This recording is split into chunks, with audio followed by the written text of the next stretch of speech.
ہیں کہ آج کی گفتگو کا موضوع آرٹیفیشل انٹیلیجنس کی اصل، اس کے فائدے اور اس کے نقصانات سے متعلق ہے۔ انشاءاللہ میں اس سلسلے میں کچھ معروضات پیش کرنے کی سعادت حاصل کروں گا۔ اللہ عز و جل مجھے حق کہنے اور آپ سب کو حق سننے کی توفیق عطا فرمائے۔ میں چاہوں گا کہ آپ پوری توجہ کے ساتھ، مکمل انہماک کے ساتھ گفتگو کو سننے کی کوشش کریں، تاکہ آپ کے سینے کے اندر قرآن اور صاحب قرآن صلی اللہ علیہ وسلم کی عظمت بیٹھ جائے۔ ایک بات خاص طور پر ذہن میں رکھیں، دنیا میں قیامت تک جتنی بھی ترقی ہوں گی، ان ساری ترقی کی بنیاد کہیں نہ کہیں سے قرآن یا حدیث کے ذریعے ہی ہوگی۔ میں صرف پہلے 2 مثالیں آپ کے سامنے پیش کر دوں اور اس کے بعد آرٹیفیشل انٹیلیجنس کی اصل کی طرف آپ کی توجہ کو مبذول کراؤں گا، تاکہ آپ محسوس کر سکیں۔ ہم دیکھ رہے ہیں کہ ڈے بائی ڈے سائنس اور ٹیکنالوجی ترقی کی طرف ہے، اور اس ترقی کے دور کے اندر ایسی چیزیں ایجاد ہو رہی ہیں کہ جس کے بارے میں انسان کبھی سوچ بھی نہیں سکتا تھا۔ مثال کے طور پر آپ اگر گزشتہ 100-200 سال پیچھے چلے جائیں تو اوپن ہارٹ سرجری کے حوالے سے کوئی کانسیپٹ یا کوئی چیز آپ کو نظر نہیں آتی ہوگی، لیکن ہم آج دیکھتے ہیں کہ ہارٹ کے پیشنٹ کا آپریشن جب ہوتا ہے تو اوپن ہارٹ سرجری ہوتی ہے، اور یہ اب کامن یہ چیز ہو چکی۔ سوال یہ پیدا ہوتا ہے کہ یہ خیال دنیا کے ماہر طب کو کیسے آیا، کہاں سے انہوں نے سیکھا، اور اس کی اصل کہاں سے ہے؟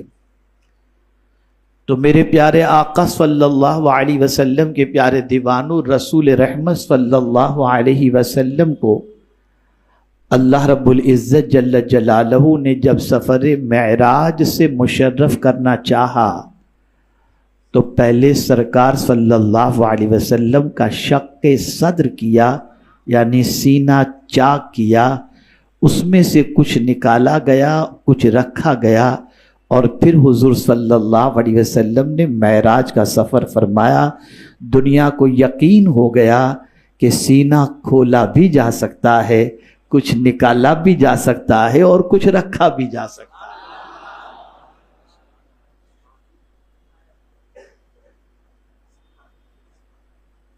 اب دنیا کے اندر آپ دیکھ رہے ہیں کہ ایسی کاریں آ رہی ہیں جو چلیں گی بھی اور اڑیں گی بھی، بلکہ بعض ملکوں میں ان کاروں کو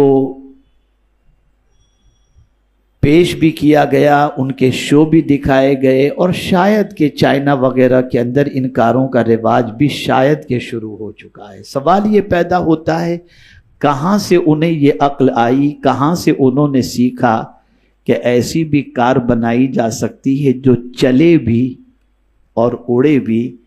تو ان کے سامنے مصطفیٰ جان رحمت صلی اللہ علیہ وسلم کے سفر معراج کا براق تھا، کہ براق کی خوبی یہ تھی کہ وہ چلتا بھی تھا اور اڑتا بھی تھا۔ مجھے بڑے افسوس کے ساتھ اپنے بارے میں اور مسلمانوں کے بارے میں یہ کہنا پڑ رہا ہے کہ ہم نے قرآن مقدس اور سیرت نبوی صلی اللہ علیہ وسلم کو بہت ہلکے انداز میں لیا، اور ہم نے اس کے بارے میں غور کرنے کی کوشش نہیں کی، اور تحقیق کے میدان میں محنت کرنے والے بیس جب تلاش کرتے ہیں تو قرآن سے تلاش کرتے ہیں، حدیث مصطفیٰ صلی اللہ علیہ وسلم سے تلاش کرتے ہیں، اور پھر اس کے بعد محنت و مشقت کر کے انسانوں کے نفع کی کوئی چیز وجود میں لاتے ہیں اور انسان اس سے فائدہ اٹھاتا ہوا نظر آتا ہے۔ اب آئیے ہم سمجھتے ہیں یہ آرٹیفیشل انٹیلیجنس ہے کیا۔ پہلے تو لفظ کے اوپر توجہ دیجئے، آرٹیفیشل یعنی یہ اوریجنل نہیں ہے، ڈپلیکیٹ ہے۔ لفظ بتا رہا ہے کہ یہ اوریجنل، بولیے، یہ آرٹیفیشل ہے، مصنوعی ہے۔ چلیے اتنا تو سچ کہنے والے نے کہہ دیا کہ یہ اوریجنل نہیں ہے، آرٹیفیشل ہے۔ آرٹیفیشل انٹیلیجنس کا مطلب ہوتا ہے مصنوعی ذہانت۔ ذہانت کا تعلق عقل سے ہے، اور اسلام کے اندر عقل کی بڑی اہمیت ہے۔ میرے پیارے آقا صلی اللہ تعالی علیہ وسلم کے پیارے دیوانوں، اللہ عز و جل نے قرآن مقدس میں بھی عقل کی اہمیت کا ذکر فرمایا، اور رسول اعظم صلی اللہ علیہ وسلم نے بھی اپنی حدیث مبارکہ میں عقل کی فضیلت پر ارشاد فرمایا ہے۔ اور ہم دیکھیں، ایک انسان 50 سال کا ہو لیکن اگر عقل نہیں ہے، بے عقل ہے، پاگل ہے، اس پر نماز فرض نہیں ہوگی۔ نماز کے فرض ہونے کے لیے ضروری ہے کہ وہ عاقل بھی ہو، بالغ بھی ہو اور مسلمان بھی ہو۔ عبادت کو عقل کے ساتھ جوڑ کر عقل کے مقام کو واضح کر دیا گیا کہ عقل اسلام کے اندر کتنا اونچا مقام رکھتی ہے۔ میرے پیارے آقا صلی اللہ تعالی علیہ وسلم کے پیارے دیوانوں، رسول اعظم ارواحنا فداہ صلی اللہ تعالی علیہ وسلم ارشاد فرماتے ہیں کہ بوڑھا شخص اپنی قوم میں ایسے ہوتا ہے جیسے نبی اپنی امت میں ہوا کرتے ہیں۔ کیا وجہ ہے اس کی؟ کیا عبادت؟ کیا دولت؟ نہیں، وجہ اس کی سب سے بڑی یہ ہے کہ اس کے پاس تجربہ ہوتا ہے اور وہ دنیا کے بہت سارے تجربوں سے واقف ہوا کرتا ہے، اور اس کے پاس وہ عقل ہوتی ہے جس کی وجہ سے تجربے کو اس نے حاصل کیا ہوتا ہے، جس کی بنیاد پر اللہ عز و جل کے پیارے حبیب صلی اللہ علیہ وسلم نے اس کے بارے میں یہ فرمایا۔ میرے پیارے آقا صلی اللہ تعالی علیہ وسلم کے پیارے دیوانوں، یہ عقل اتنی طاقتور چیز ہے انسان کے پاس کہ اگر آپ دیکھیں تو اسی عقل کی وجہ سے ہی ایک انسان جب کسی جانور کے پاس سے گزرتا ہے، اب وہ جانور چاہے شیر ہو، چاہے ہاتھی ہو، چاہے کتنا ہی بڑا جانور کیوں نہ ہو، تو جانور انسان کو دیکھ کر کے ڈرتا ہے، اس لیے کہ جانور طاقتور ہونے کے باوجود یہ جانتا ہے کہ اس کے پاس عقل ہے اور وہ عقل کا استعمال کر کے میرا شکار بھی کر لے گا اور مجھے شکست بھی دے دے گا۔ میرے پیارے آقا صلی اللہ تعالی علیہ وسلم کے پیارے دیوانوں، رسول گرامی وقار صلی اللہ علیہ وسلم کی ذات بابرکت کے پاس کتنی عقل تھی؟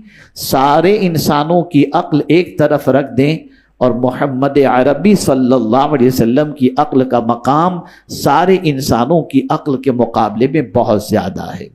میرے پیارے آقا صلی اللہ تعالی علیہ وسلم کے پیارے دیوانوں، آپ سمجھیں اللہ عز و جل کے نزدیک عقل کا مقام کیا ہے۔ اللہ تعالیٰ نے سب سے پہلے عقل کو پیدا فرمایا، پھر اس نے فرمایا آگے آ، تو وہ آگے ہو گئی، پھر فرمایا پیچھے جا، تو وہ پیچھے چلی گئی، پھر اللہ تعالیٰ نے فرمایا مجھے اپنی عزت و جلال کی قسم، میں نے کوئی مخلوق ایسی پیدا نہیں کی جو میرے نزدیک تجھ سے زیادہ معزز ہو۔ یہ عقل ہے۔ میرے پیارے آقا صلی اللہ تعالی علیہ وسلم کے پیارے دیوانوں حضرت انس بن مالک رضی اللہ تعالی عنہ فرماتے ہیں کچھ لوگوں نے بارگاہ رسالت مآب صلی اللہ علیہ وسلم میں ایک شخص کی بہت زیادہ تعریف کی تو رسول اعظم صلی اللہ علیہ وسلم نے فرمایا اس کی عقل کیسی ہے؟ لوگوں نے عرض کی یا رسول اللہ صلی اللہ علیہ وسلم ہم آپ کے سامنے عبادت میں اس کی کوشش اور اس کی مختلف نیکیوں کا تذکرہ کر رہے ہیں اور آپ ہم سے ان کی عقل کے بارے میں استفسار فرما رہے ہیں۔ تو حضور صلی اللہ علیہ وسلم نے فرمایا بے وقوف اپنی جہالت کی وجہ سے بدکار سے زیادہ برائی کر لیتا ہے اور کل بروز قیامت بارگاہ رب العلا میں قرب کے درجات پر لوگ اور کل بروز قیامت بارگاہ رب العلا میں قرب کے درجات پر لوگ اپنی عقلوں کے مطابق فائز ہوں گے۔ میرے پیارے آقا صلی اللہ تعالی علیہ وسلم کے پیارے دیوانوں، میں اگر عقل کے حوالے سے بتاؤں تو تفصیلی خطاب اسی سے متعلق قرآنی آیات اور احادیث کی روشنی میں ہو جائے گا، لیکن عقل کے حوالے سے بتانے کی وجہ یہ ہے کہ عقل کا مقام بہت عرف و اعلیٰ ہے، عقل کی درجات اللہ نے بڑے بلند رکھے ہیں۔ یہ عقل ہی ہے جس سے انسان بچنے کی تدبیر بھی بنا لیتا ہے، یہ عقل ہی ہے جس کی وجہ سے انسان زمین میں چھپے ہوئے خزانے کو دریافت کر لیتا ہے، یہ عقل ہی ہے کہ انسان ہوائی جہاز بنا کر آسمان میں اڑاتا نظر آتا ہے، یہ عقل ہی ہے جس کی وجہ سے انسان چند مجہول چیزوں کو جمع کر کے معروف بنا لیتا ہے، یہ عقل ہی ہے جس کی بنیاد پر انسان زمینوں سے پانی بھی نکالتا ہے، اور یہی عقل یہ عقل ہی ہے جس کی بنیاد پر انسان سمندروں پر بریج بھی بناتا ہوا نظر آتا ہے۔ یہ سارے کرشمات عقل ہی کے ہیں، عقل ہی کی بنیاد پر انسان دنیا میں معزز ہوتا ہے، عقل ہی کی بنیاد پر انسان علم حاصل کرتا ہے، عقل ہی کی بنیاد پر انسان اپنا مقام پاتا ہے، عقل ہی کی بنیاد پر انسان کو اونچا درجہ نصیب ہوا کرتا ہے۔ میرے پیارے آقا صلی اللہ علیہ وسلم کے پیارے دیوانوں، آپ ذرا دیکھیں، جانوروں کا جائزہ لیں تو آپ کو پتہ چلے گا جانور کی سچویشن ایسی ہے کہ ایک لمٹ ہے اس لمٹ سے وہ آگے نہیں بڑھ سکتا۔ اس کی لمٹ یہ ہے کیا کھانا، کہاں چرنا، کتنا جانا، بس اس کے علاوہ اس کا اور کوئی کام نہیں ہوتا۔ آج تک کبھی آپ نے یہ نہیں سنا ہوگا کہ کوئی جانور باکسر بنا ہو، کوئی جانور کرکٹر بنا ہو، کوئی جانور ترقی کر کے کوئی چیز کو دریافت کیا ہو، نہیں۔ لیکن ہاں، اللہ نے انسان کو اتنی صلاحیت عطا فرمائی ہے کہ وہ عقل کے ذریعے ایک چیز کو دوسری چیز سے جوڑ کر تیسری چیز کو وجود عطا کر دیتا ہے۔ یہ اللہ کی بہت بڑی نعمت ہے عقل جو اللہ نے انسان کو عطا فرمائی ہے۔ اب آپ دیکھیں میرے پیارے آقا صلی اللہ علیہ وسلم کے پیارے دیوانوں، یہ انسان ہی تو ہے جس نے اپنی عقل کا استعمال کر کے کمپیوٹر بنایا، یہ عقل ہی تو ہے جس کا استعمال کر کے انسان نے راکٹ بنایا، یہ عقل ہی تو ہے جس کا استعمال کر کے انسان نے ایسا ہوائی جہاز بنایا جو منو ٹن کا ہوا کے اندر اڑتا ہوا نظر آتا ہے، یہ عقل ہی ہے جس کی بنیاد پر انسان ناسا کے ذریعے انسان جو ہے چاند کی زمین پر قدم رکھنے کی بات کر رہا ہے، یہ عقل ہی تو ہے جس کے ذریعے بحری بڑے بڑے جہاز بنائے جا رہے ہیں، یہ عقل ہے جس کی بنیاد پر انسان یہ سارے کارنامے کو انجام دے رہا ہے۔ لیکن یہی عقل والا انسان اب یہ سوچنے لگا ہے کہ میں نے بہت ساری چیزیں تو بنا لی، کمپیوٹر بھی بنا لیے اور بھی بہت ساری چیزیں میں نے بنا لی، اب کیوں نہ ایسا کیا جائے جیسی انسان کی عقل کام کرتی ہے ایسی ہی کوئی مصنوعی عقل والی چیز تیار کر لی جائے جو انسان کی طرح کام کرنے لگے، انسان کی طرح سوچنے لگے، انسان کی طرح کام کرنے لگے جیسے انسان کام کرتا ہے۔ کس طریقے سے؟ تو میرے پیارے آقا صلی اللہ علیہ وسلم کے پیارے دیوانوں، انسان سے کچھ پوچھو، اس کے پاس عقل ہوگی وہ جواب دے دے گا، انسان کے پاس علم ہوگا وہ بولتا چلا جائے گا، اور انسان عقل کا استعمال جو کرتا ہے اور اسے جو ادراک نصیب ہوتا ہے وہ 5 چیزوں سے نصیب ہوتا ہے جسے حواس خمسہ کہتے ہیں. اور وہ حواس خمسہ کیا ہیں؟ تو قوت سامعہ، قوت باصرہ، قوت شامہ، قوت ذائقہ اور قوت لامسہ. یعنی انسان کی سننے کی قوت. انسان کوئی چیز سنتا ہے اور سن کر کوئی علم اس کے پاس پہنچتا ہے. اسی طریقے سے انسان کوئی چیز دیکھتا ہے جس کی وجہ سے اسے چیز کے بارے میں ادراک نصیب ہوتا ہے. انسان کوئی چیز سونگھتا ہے، سونگھنے کی وجہ سے اسے کسی چیز کے بارے میں پتہ چل جاتا ہے. اور اسی طریقے سے انسان کچھ چکھتا ہے جس کی وجہ سے اسے اس چیز کے بارے میں پتہ چل جاتا ہے، ٹیسٹ کے بارے میں پتہ چل جاتا ہے. اور ایسے ہی ایک انسان کوئی چیز کو چھوتا ہے جس کی وجہ سے اس چیز کی ماہیت اسے نصیب ہو جاتی ہے. میرے پیارے آقا صلی اللہ تعالی علیہ وسلم کے پیارے دیوانوں، اب یہ آرٹیفیشل انٹیلیجنس کیا ہے؟ یہ ایک مشین ہے. اس مشین کے اندر بہت ساری چیزوں کو فٹ کر دیا جاتا ہے، اور اس فٹ کی ہوئی چیزوں کو جب انسان اس سے پوچھتا ہے تو وہ بتاتا نظر آتا ہے. وہ اسی طریقے سے بتاتا ہوا نظر آتا ہے جو کچھ اس کے اندر فٹ کیا گیا. یہ مصنوعی ذہانت ہے. ایسے ہی ٹچ کرو تو جس طریقے سے ٹچ کے ذریعے انسان کی عقل متحرک ہو جاتی ہے اور انسان کو پتہ چل جاتا ہے، ایسے ہی وہ مشین ہے. اس مشین کو ٹچ کرو گے تو ٹچ کی بنیاد پر اسے سمجھ میں آ جائے گا. میرے پیارے آقا صلی اللہ علیہ وسلم کے پیارے دیوانوں، یہ ایک ایسا مشین اور ایک ایسا روبوٹ ہے، اس کے اندر ساری معلومات جمع کر دی گئی ہیں جن معلومات کے ذریعے انسان جو جو چاہے گا، جو جو پوچھے گا، جو جو سمجھنا چاہے گا، اس کے اندر سے وہ معلومات اسے ملتی چلی جائیں گی، چاہے کسی بھی قسم کی معلومات ہو. اتنا ذہین مشین بنا دیا گیا. لیکن یاد رکھیں، میرے ذہن میں یہ بات آئی، ذرا میں یہ سمجھوں تو صحیح کہ یہ آرٹیفیشل انٹیلیجنس، یہ مصنوعی ذہانت، اس کا خیال آیا کہاں سے؟ اس کے اندر یہ ساری چیزوں کو رکھنے کا تصور آیا کہاں سے؟ تو مجھے معن اللہ کی کتاب یاد آ گئی، اور اللہ کی کتاب کی ایک آیت یاد آ گئی. اللہ عز و جل نے جب حضرت آدم علیہ السلام کی تخلیق فرمائی تو تخلیق فرماتے ہی پروردگار نے حضرت آدم کو ہر چیز کا علم سکھا دیا. وَعَلَّمَ آدَمَ الْأَسْمَاءَ كُلَّهَا، یعنی آدم علیہ السلام میں اللہ نے ساری چیزوں کے نام کا علم بھر دیا. تو دنیا نے جب دیکھا کہ کوئی چیز بھری بھی جا سکتی ہے، کوئی چیز بھری بھی جا سکتی ہے اور اس سے فائدہ اٹھایا بھی جا سکتا ہے، یہ قرآن کی آیت کے ذریعے ان کے ذہن میں یہ بات آئی. نتیجتاً انہوں نے ایسا مشین تیار کیا. لیکن میرے پیارے آقا صلی اللہ علیہ وسلم کے پیارے دیوانوں، یہ بات اچھی طریقے سے ذہن میں رکھیں.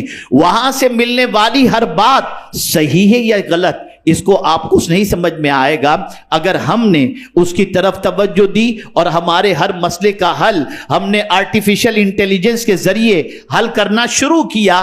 ہم سکسیس نہیں ہو سکتے، ہم کامیاب نہیں ہو سکتے. ہاں، دنیاوی امور کے سلسلے میں، سائنس کے سلسلے میں، ٹیکنالوجی کے سلسلے میں، دیگر کاموں کے سلسلے میں اگر ہم نے آرٹیفیشل انٹیلیجنس کا سہارا لیا، ہو سکتا ہے ہمارے کام میں آسانیاں پیدا ہو جائیں، ہمارے کام میں جلدی ہو جائے. جو کام 15 دن میں ہونے والا تھا وہ 5 دن کے اندر ہو جائے، 2 دن میں ہو جائے. یہ تو ممکن ہے. لیکن اگر ہم نے دین سیکھنے کے لیے آرٹیفیشل انٹیلیجنس کا سہارا لیا تو بھٹک جاؤ گے، تباہ ہو جاؤ گے، برباد ہو جاؤ گے. اس لیے کہ اس کے اندر وہی رکھا گیا ہے، اور جو رکھا گیا ہے وہی اس میں سے آئے گا. اور قرآن میں اللہ نے رکھا ہے تو قرآن کے ذریعے جو علم ملے گا وہ صحیح ملے گا، حدیث کے ذریعے جو علم ملے گا وہ صحیح ملے گا.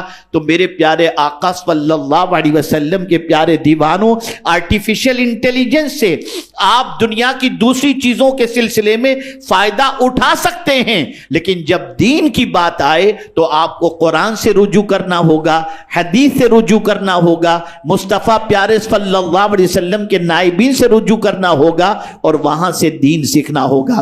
ایک بات بڑی تیزی سے پھیل رہی ہے یوٹیوب پر اور دنیا کے اندر، اب تو کیا بتایا جائے، پہلے بھی یہ چلا تھا کہ جب کمپیوٹر آیا تب بھی یہ بات چلی تھی کہ روزیاں ختم ہو جائیں گی، جاب ختم ہو جائیں گے، اور انسان آہستہ آہستہ ڈھلتا چلا گیا، نہ جاب ختم ہوا نہ کوئی چیز۔ آپ کو میں سمجھاؤں میرے پیارے آقا صلی اللہ تعالی علیہ وسلم کے پیارے دیوانوں، قرآن کی نظر میں اپنے جاب کے بارے میں، اپنی روزی کے بارے میں، اپنے رزق کے بارے میں سمجھنے کی کوشش کریں۔ انشاءاللہ العظیم اگر آپ نے قرآن کی روشنی میں سمجھنے کی کوشش کی، ہزارہ مشین آ جائیں، ہزارہ آرٹیفیشل انٹیلیجنس آ جائے، کبھی انشاءاللہ العظیم آپ کے رزق کے اندر کوئی خطرہ نہیں ہو سکتا۔